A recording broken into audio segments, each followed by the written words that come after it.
Hi everybody and welcome to the Curious Geographer. I'm super excited that today we have a really global live interview, and we're going to be talking about Cape Town's water insecurity. If you are new to my channel, then please scan the QR code which is on the side over here and see all the upcoming events, and you can also see links to our past events as well. So today, as I said, we're going to be talking about Cape Town's water insecurity, which I know a lot of you have studied, maybe resource security, water, food, energy, if you're in GCSE or A level as well. And so we're going to be speaking to Dr. Robbie Parks from Columbia University, who is an environmental epidemiologist with a background in physics.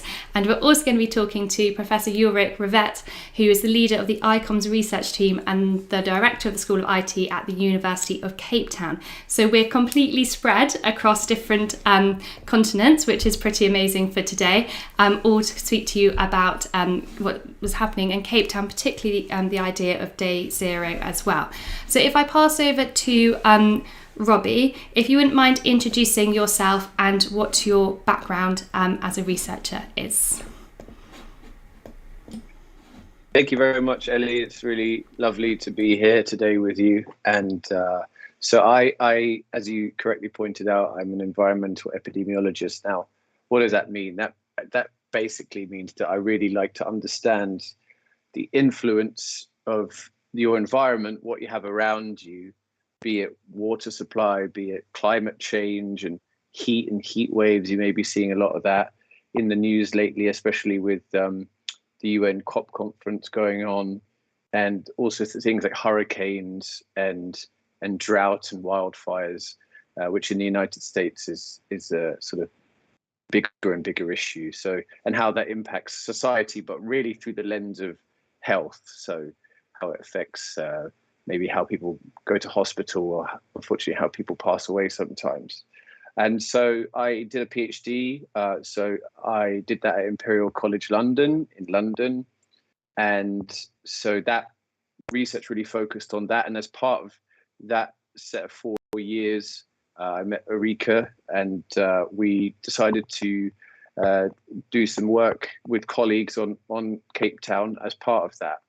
And you know, I'm very happy to be here, and I just like to know, let people know that I'm sort of from a underrepresented background. I'm a first generation academic, so I really I'm proud to be here, and I'm looking forward to maybe hearing what else other people come from, and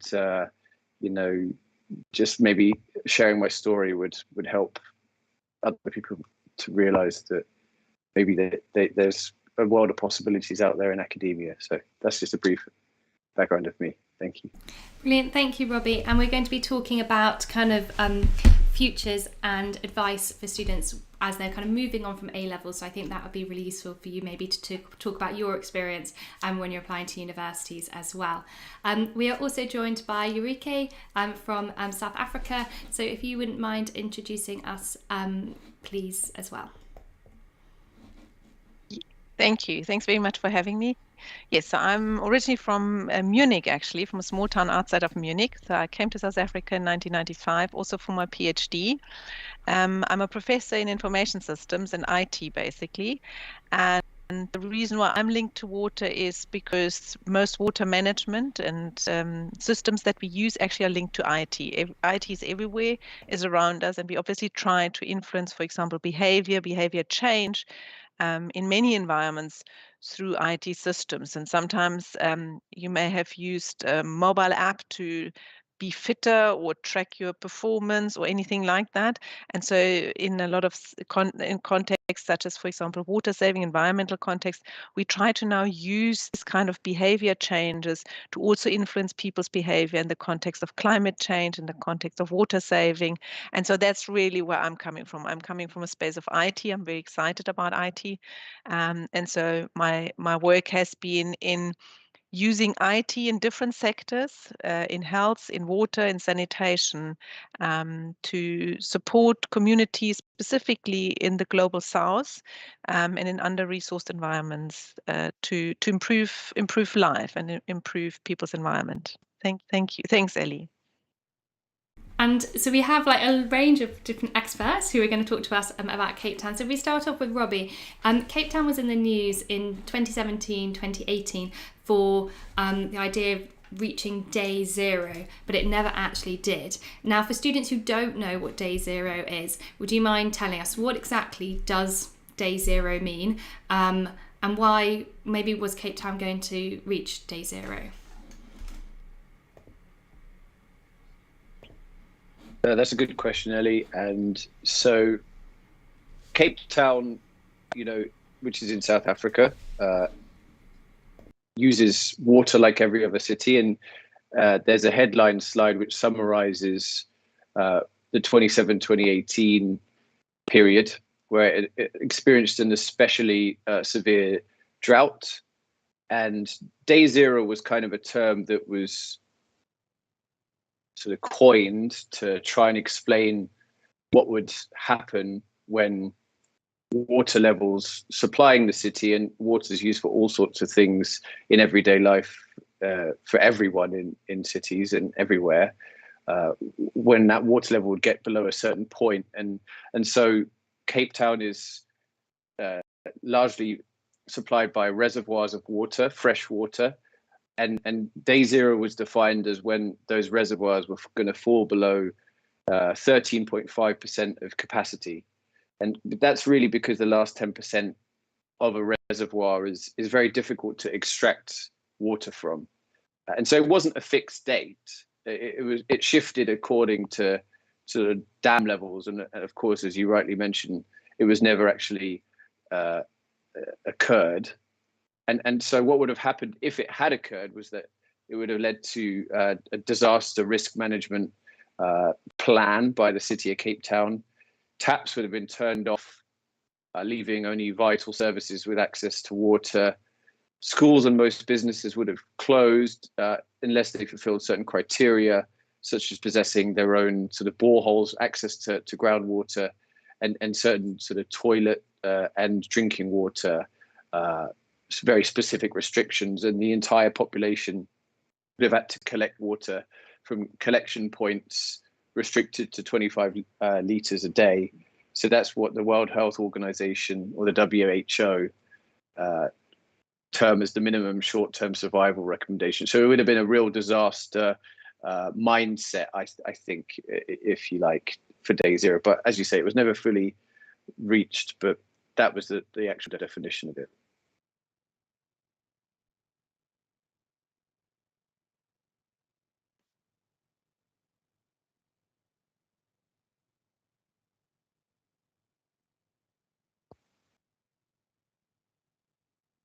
Yeah, so I think that's a really good question. So perhaps to paint a picture, I have two sons, and we live in a normal house. So what it actually meant was that our life profoundly changed. So it started off that you couldn't just shower. When you showered, you would stand in a bucket so that you would save all the water that you showered with. You would shower incredibly quick. Nobody showered longer than 90 seconds. So it was like nearly a game in the beginning with a little stopwatch. You mustn't shower longer than 90 seconds. And then that water that you would use, you would then use to flush the toilets with, because everybody would open their cisterns. So you wouldn't use normal drinking water, because most of our toilets get flushed with drinking water. So drinking water became a very different thought process. So you realize that you need to reduce the water you use to flushing toilets. You'd use water again and again. We would use the concept of reuse and recycling of grey water, which some of you might have heard, the notion of grey water being water that has already been used. And people started really to think through alternative ways. And I think what is important to recognize, because sometimes the concept of a drought seems so far away. Literally what it had meant was it hadn't rained. So in Cape Town, our system, as Robbie mentioned, is based on dams. So we have dams fill through the rain, and that water is used to feed the city. And nobody ever thinks about that the dams could run out. And I think that picture that Robbie refers to that on that slide is quite useful to see what this actually means. So all we felt was a winter that didn't have a lot of rain. Now, nobody usually screams about winters that don't have a lot of rain because it's nice when you have good weather. So you don't really realize it. But then it got to the point that we were stopped. We were no longer allowed to water our gardens. A lot of people in South Africa have swimming pools. Everybody was stopped to use their swimming pools. Swimming pools actually became like water reservoirs in case you would run out of water. So you literally reused your swimming pool water for showering and so on. So things became quite desperate. And then I think that also created great awareness what day zero really would mean. So when we started queuing for water, and that was across all population groups, it became more real that we would really face an incredible crisis. And what also became clear is that it's not something you fix quickly.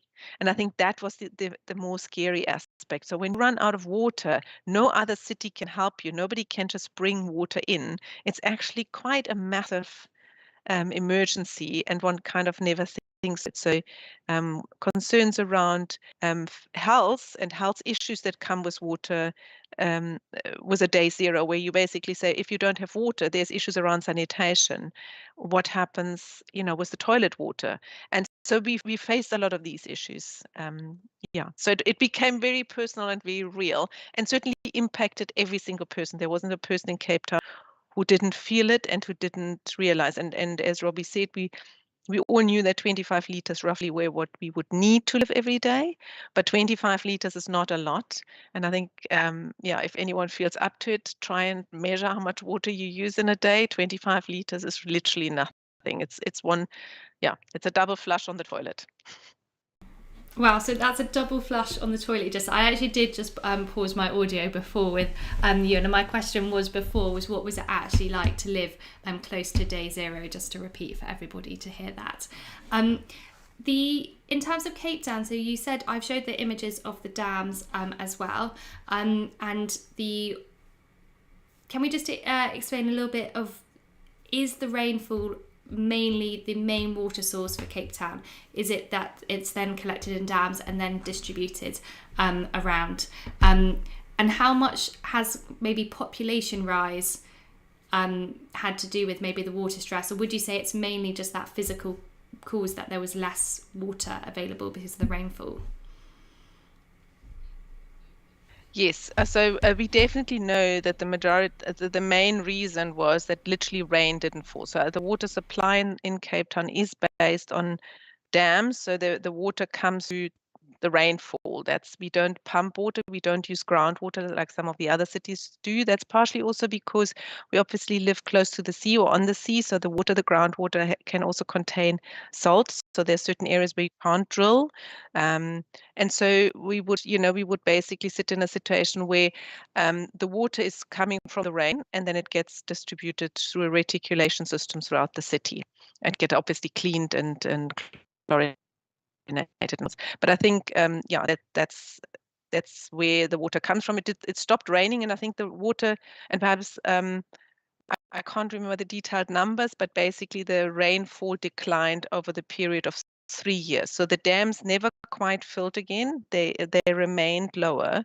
I don't know, Robbie, do you have some numbers there? He can probably come in with that. But it's basically over a couple of years the rainfall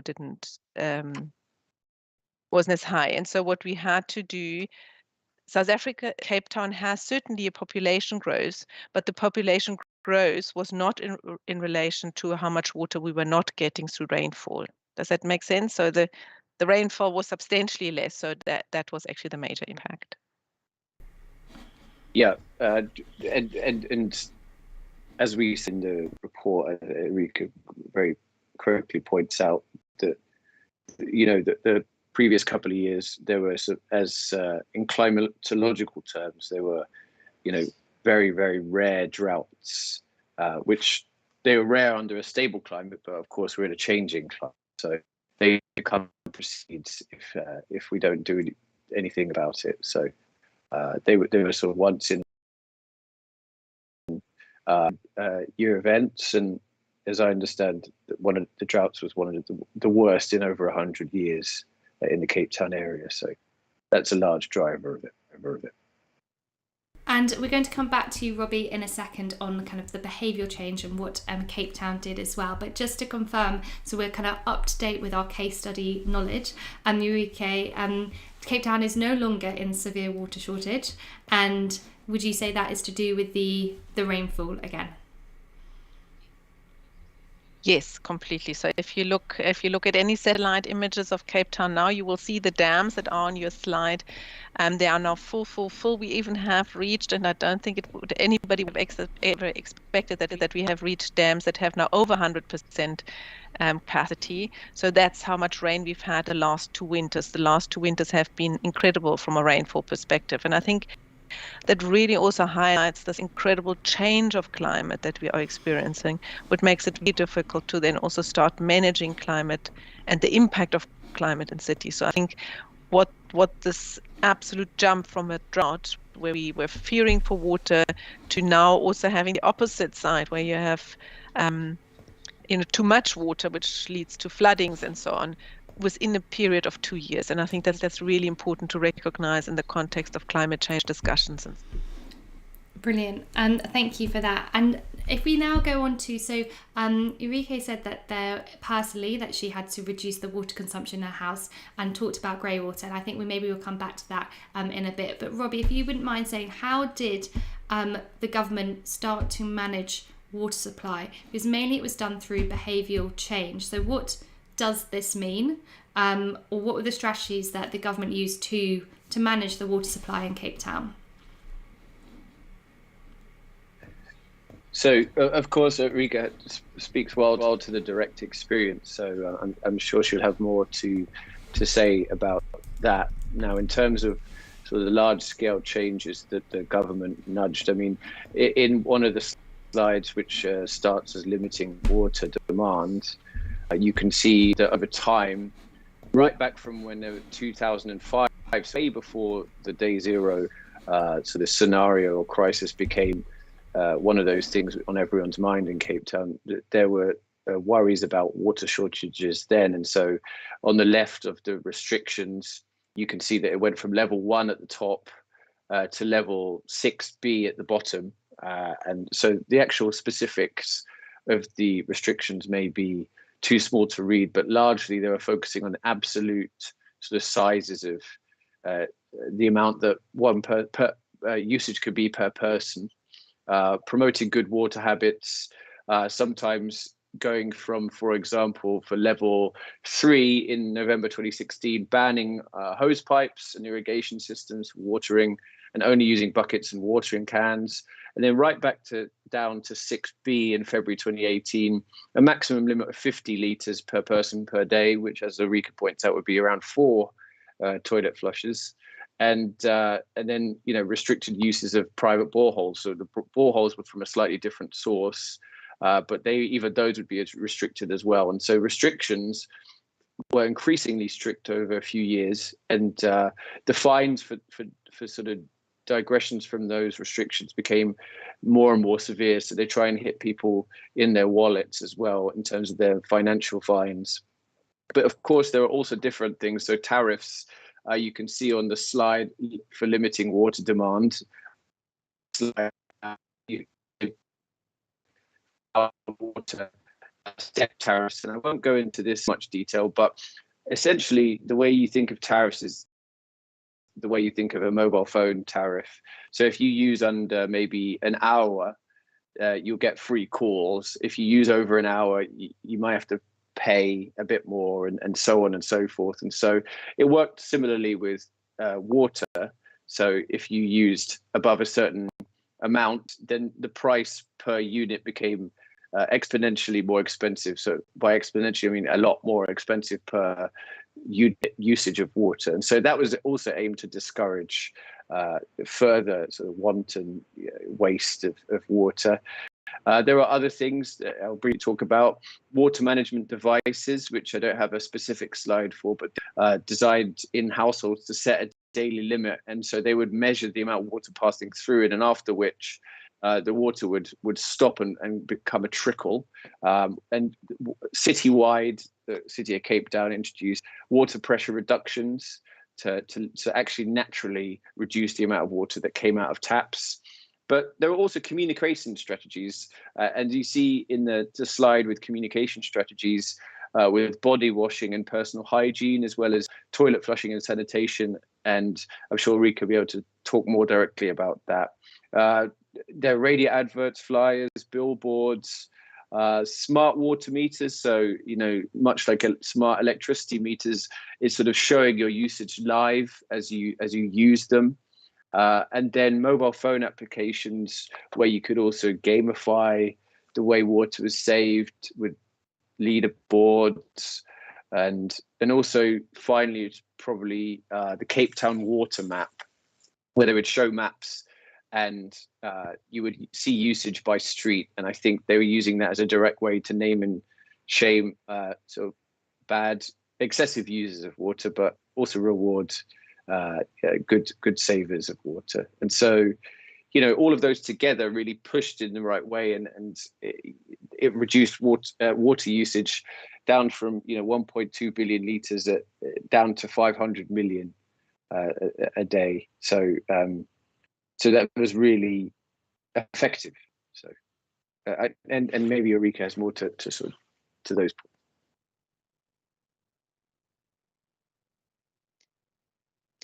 Yeah, perhaps just to mention, I think what's really important is that what we realized, South Africa is obviously a country of great diversity and also great challenges with regards to very poor people and very rich people. So we have this incredible diversity. And so one of the things that's very interesting when one looks at behavioral studies and at understanding people's behavior, we all work on different things. So as Robbie said, for some of us, if you give us a high tariff, we will stop using water. But then there's other people who actually have so much money that they actually don't care. So they will still pay. So you need something else to actually make them change behavior, because it's no longer about money. It's actually about we don't have enough water. So actually, it doesn't matter how much money you have, you need to use less water. So I think what became quite crucial is to understand what people react to. And so we really learned that for some people, really money is a factor. For other people, it's social pressure.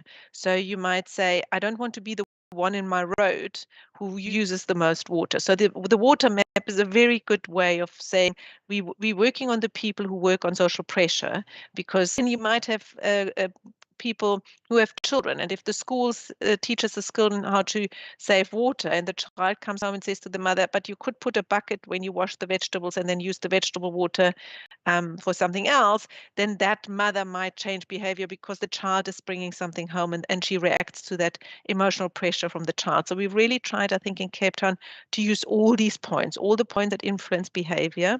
And we also realized that if you use, for example, mobile phones, so one of the things we did was develop a mobile phone app. Most of us get bored of a mobile phone app, but if I can get you to use the mobile phone app long enough that you changed your behavior, I have basically succeeded. So if I give you a mobile phone app today and I say, use this app to walk every day for half an hour, and even if you're bored with my app after 3 weeks, but you then walk every day at half an hour, then I've achieved with my app what I wanted. So we designed a lot of apps around that, getting people to change their behavior and be influenced within their space based on where we found them. So really reacting. And I think what's important to note is we absolutely know and absolutely realized that the worst water, the people who dealt with water the worst were literally the middle income households. So that's people like myself, with 2 children and a nice house. So the poor people used the least. They were actually most of the time at a 25 liter per day, because a lot of them have to walk to fetch water. So that's the poorest of the poor people, and richest of the rich, and the middle income households were really the ones that wasted the most water. And they were sitting also in between this difficult space of sometimes reacting to money, but sometimes also not. So it was really important to get that messaging right. And I think, yeah, and just to say, I think what's important to note is what many cities have tried to achieve this kind of water saving. In the States, there's a couple of really good examples. In California, in Australia, there has been major attempts to do that. And I do think it's quite special that no other city but Cape Town has managed to actually change that much. So basically to cut by 700 million litres per day water usage. And that was quite substantial. And I really like how you've just really explained how we always talk about it's not always successful. You can't always say the whole population has reacted in one way, and looking at those different income levels as well. Because I was going to ask about inequalities, because the first thing students often look at is a world map of water consumption, and you see where water consumption is highest predominantly in higher income countries, and sometimes that's to do with the day-to-day life. Such as in the UK, everybody would have mainly a washing machine or a dishwasher as well. So did families who have like dishwashers and washing machines, did they also have to change their behaviour to move to washing in a sink as well to reduce water use? Yeah, so a very funny example, perhaps it's not so funny, but one example is certainly at the University of Cape Town, we replaced all washing machines. Everything was we upgraded everything to use washing machines with less water. So I think, in residences, you usually have these very old washing machines, and so they were all replaced. So everything was upgraded. I think there was huge investments made. And for example, we directly wrote to students. We directly tried to influence students to save water, because often when people don't live in their own home, they don't worry as much. You don't have the nagging mom who tells you don't leave the tap on. So you need another. So definitely people change that behavior completely. School uniforms, for example, that might be something some of the people on this channel might relate to. Nobody had to wear school uniforms anymore because school uniforms get washed so often. And so in order to avoid that people have half full washing machines, schools would say it doesn't matter, you can come in any clothes, because everybody recognized that you don't just want to have the washing machine on for a school uniform. So it had That's an amazing fact for students to know as well in terms of behaviour change. Could you just tell us a little bit how did the apps, the IT that you created as well, how did that manage? Was it automatic, or did people write in, for example, how long their shower was? What was the interface between people using the app and the app itself? So the first thing what we did, we tried to approach it in a way that we wanted you to learn your water infrastructure. So many of us actually don't know that we have a water meter at home, right? So you have to get outside the house and you have to see a water meter. So we would show people on the app where to find and how to find their water meter, how to read their water meter. And then we would ask them at points during the day to read that water meter, so that you realize that your washing machine is using 180 liters, and that when you shower, you actually use 90 liters. And so people made these measurements on their water meter, and we would give them advice on what to cut. So it was basically a modeling exercise. So the software would then kind of predict what they could cut and where they could, and we would give them, like similarly we have now where you have apps where it says, so if you shower 3 minutes less, how much water will you save, and so on. So it was kind of modeling water change. So it was not completely automated for the simple reason that we wanted people to see their water meter. And sometimes there's a real example, there's something happening in your head when you see water running and you realize, where's this water actually running to? And that was quite an important discussion. But perhaps also to mention, there was a real challenge, because one of the things, when we talked about flushing toilets, it's not a very nice topic to talk about, but it actually is really important. Because if you save too much water when you flush toilets, actually the black water, as we call it, gets stuck in the system. So eventually you end up with a sanitation system that doesn't work anymore. So there were also real challenges with not having enough water and people not using enough water, because sanitation systems and your sewer systems completely rely on water in order for things to move on. And so that was actually also quite a challenging situation. So there was this thing, you have to at least flush twice a day your toilet, otherwise we're going to be in problems. So it was really not easy.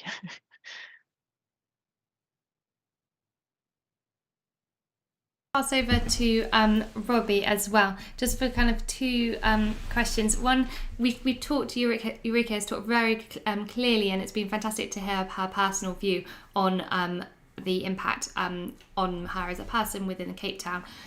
What were the other impacts of potentially day zero? I know you have that emphasising the economic and social impact. So is it just people's day-to-day lives, or does water insecurity impact other areas of the economy as well? That's right to say that it's really a sort of holistic impact. So it would affect the day-to-day at home, as Ulrike very lucidly described, but it will also affect agriculture and businesses such as hotels and shops and stores. So all of those restrictions would affect their ability to sort of perform their reasons for existing. And so I guess it's just worth stressing the point that water shortages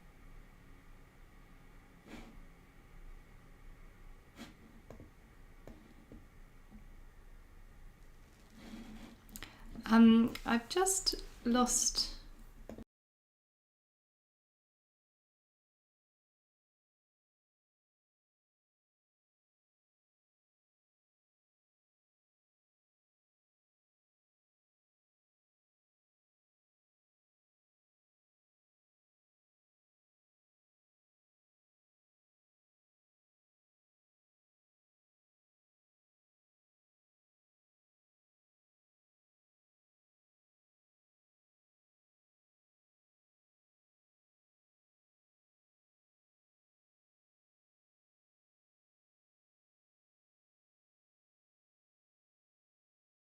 Hi everybody, hopefully you can hear me. I'm just trying to get them back on line, so hopefully it'll come back up again. So just hold with me and I'll be right back.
Hi everybody, we're back again. I will edit that out on a new clip. Back to Robbie, and just to ask, we were saying before, what are the impacts of day zero on people and also the economy? Well, as Ulrike very lucidly pointed out, there's very particular impacts at home. But I guess it's just worth making the point that water shortages and scarcity affects all of society, industrial, agricultural, businesses.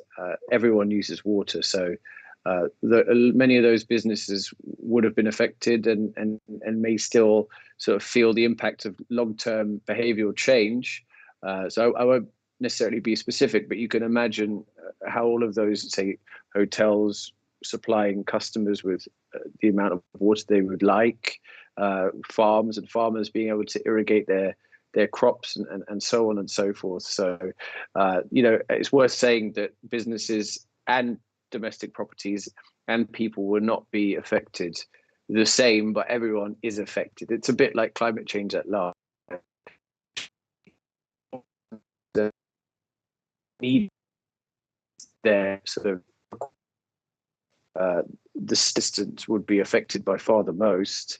But in fact, a lot of them were already being very, very sort of careful about their water usage. And so it does affect everyone. But it would be remiss if we didn't mention that there is a huge amount of inequality of the impacts.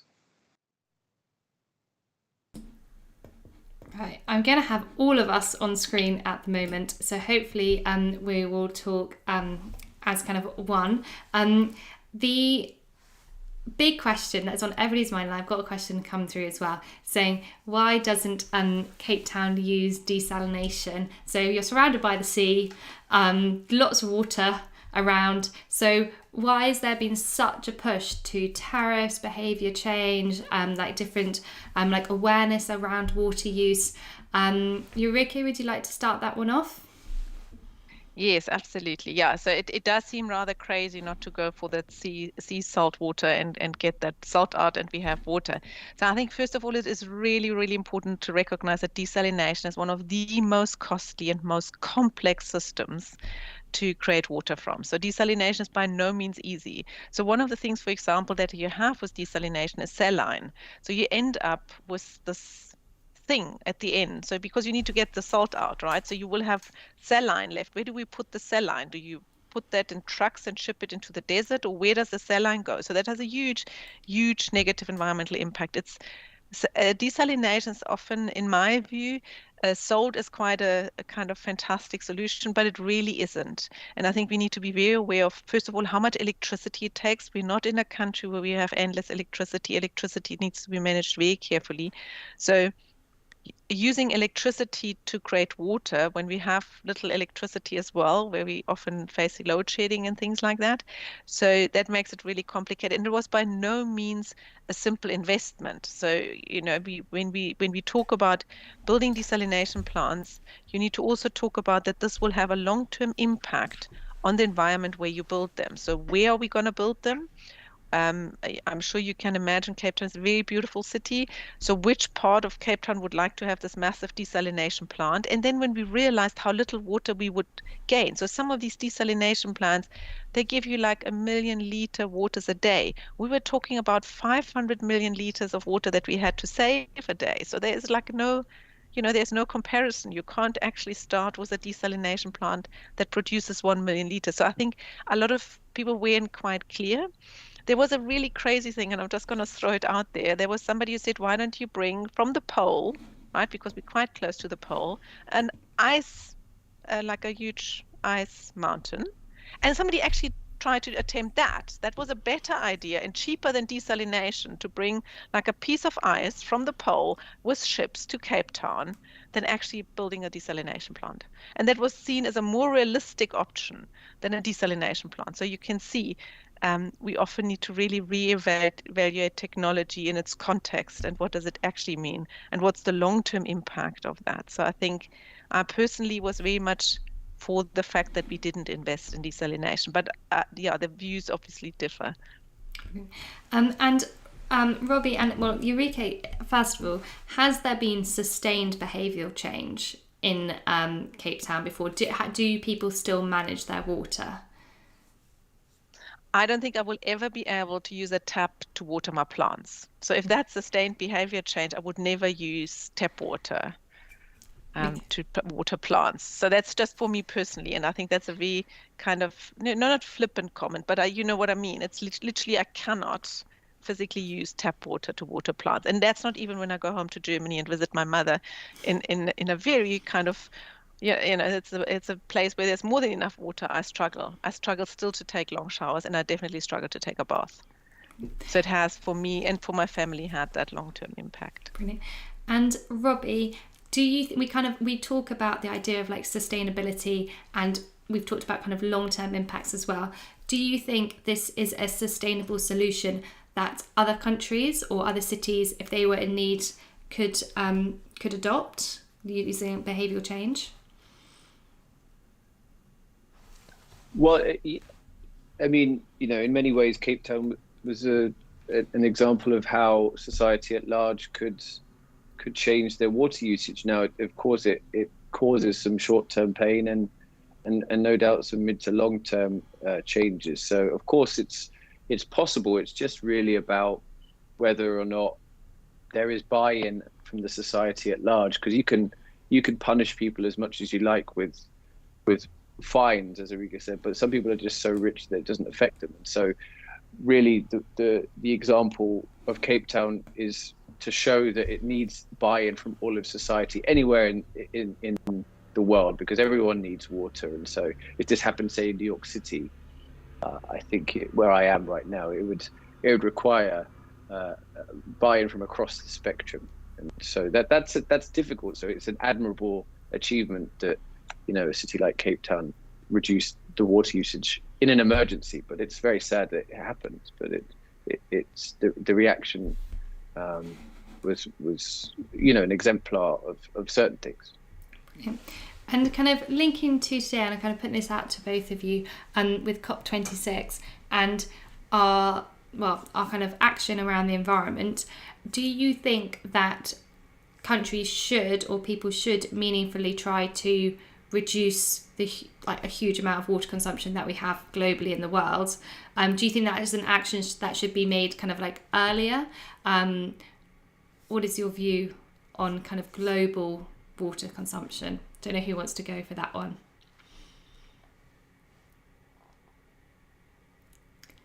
I can kick off perhaps to say I think global water usage at household level is a really low-hanging fruit. So if we want to change something, that's actually not difficult, and I think we know how to do it. It's probably a lot harder for well-developed, let me say, the upper 10% of the world's countries to make that change in behavior than it is for the lower income countries. I've worked in other countries like Vietnam and Cambodia and other African countries where you can see that water usage is already in rural areas already incredibly limited. So I think we've completely lost touch as urban people of how little water you actually need to use. I do think there are industries where we cannot go below, where it will be more challenging, and where governments would need to really push and enforce rules. But I think the one thing nobody has really focused on, and where I know we can make a change, is definitely at household level. And I really believe that governments could improve that quite easily without massive investment, and actually draw to good behavior change. Yeah, I just add that virtual water is moving between countries, but within products or used to make certain products, and so there's a huge amount of inequality in the world there. So to address the balance of the way that water is used to create products in some countries and move to typically richer countries needs to be addressed. And so it typically wouldn't, as Ulrike pointed out, be the poorest that need to change their behavior, but really is the richest, and it probably is the richest 1% that is really required to change their behavior to the largest degree. So. Well, thank you both for the such interesting discussion on Cape Town, and particularly between 2017, 2018, what Day Zero was. So, I mean, I have learned so much in the report that you've written. I've said for all teachers or students out there, it's so accessible. And I will put the link in the comments as well for everybody to see. If we could quickly talk about advice for students at this kind of crucial stage. I know, Ulrike, you work with students at the university, and Robbie, obviously you've kind of gone through, you mentioned at the beginning, being the first to go to university in your family. Was that correct, in your family? You said? I don't know if you could hear me. If we could pass over to Robbie, if you wouldn't mind telling us first of all, what is your experience from university, and what advice would you give students as they're picking universities and going on to UCAS and above? So as my background, I went through the UK system, or really the English system in London, so I could speak to GCSEs and A levels, and in some ways, it's really hard because you have to sort of narrow quite quickly. So I found that I was 15 years of age, and I needed to think about what I wanted to study at university, and of course those interests change, but I tried to work backwards. So, if you're beyond 15, it's still not too late, of course, because you pick certain things and you can always change for your A levels. But I tried to sort of work backwards, and I was really interested in physics.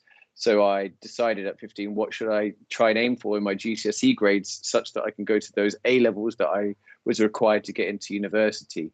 And I would just encourage you to do things which you're really interested in and really love.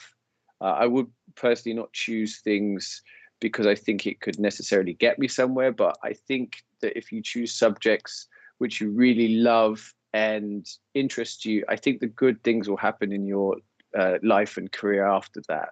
And so that's kind of the approach I took. And so after A-levels, after university, I actually took a break, quite an extended break after my undergraduate. And that helped to sort of get into working life and teaching and other things, to then go back to my PhD education to try and understand what I wanted to sort of dedicate my academic career to.